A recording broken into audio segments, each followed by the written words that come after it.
বলা হয় ভালোবাসা কখনো শেষ হয় না, কখনো কখনো নীরব হয়ে যায়। এবার হয়তো সে নীরব ভালোবাসায় আবার জেগে উঠেছে মাহি ও রকিবের জীবনে। ১.৫ বছর আগে চিত্রনায়িকা মাহিয়া মাহি যখন ঘোষণা দিয়েছিলেন স্বামী রকিব সরকারের সঙ্গে তার বিচ্ছেদের, তখন অনেকেই ভেবেছিলেন এই গল্প এখানেই শেষ। এরপর থেকে দুজনের আর একসাথে প্রকাশ্যে দেখা যায়নি। মাহি ব্যস্ত ছিলেন যুক্তরাষ্ট্রে, আর রকিব ছিলেন নিজের মতো নিভৃতে। কিন্তু হঠাৎই যেন নতুন অধ্যায়ের শুরু। সামাজিক যোগাযোগ মাধ্যমে স্বামী ও সন্তানের সঙ্গে 2টি ছবি পোস্ট করেছেন মাহি।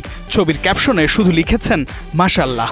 ঠিক তার 1 ঘন্টা আগে একই ছবি পোস্ট করেন রকিব সরকারও। দুজনের কাছাকাছি সময়ে একই ছবি পোস্ট করা নিয়ে এবার ভক্তমহলে তৈরি হয়েছে জল্পনা। তাহলে কি আবার এক হচ্ছেন মাহি রকিব?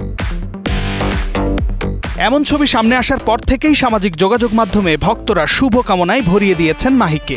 কেউ লিখেছেন সব আগের মতো হয়ে যাক, কেউ আবার পাঠিয়েছেন ভালোবাসার ইমোজি আর অভিনন্দন। এর আগে গণমাধ্যমকে দেয়া সাক্ষাৎকারে স্বামী রকিবের সঙ্গে আনুষ্ঠানিকভাবে বিচ্ছেদ হয়ে গেছে বলে জানিয়েছিলেন মাহি। বলেছিলেন, আমরা দুজনই চেষ্টা করছি, যখন দেখছি চেষ্টা করেও লাভ হচ্ছে না, তখন আসলে চেষ্টাটা ছেড়ে দিয়েছি। এছাড়া মাহি রকিবের বেশ প্রশংসা করে বলেছিলেন, রকিব অনেকটা ভালো মানুষ, পরোপকারী, কিন্তু আমার প্যাটার্ন এবং ওর প্যাটার্ন আলাদা, দ্যাটস ইট। এদিকে নতুনভাবে ছবি প্রকাশের পর থেকেই মাহি বা রকিব দুজনেই যেন এ নিয়ে মুখে কুলুপ দিয়েছেন। এখনও আনুষ্ঠানিকভাবে কিছু জানাননি তারা।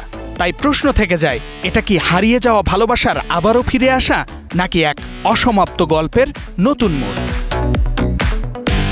শামীম বিশ্বাস, স্টার নিউজ।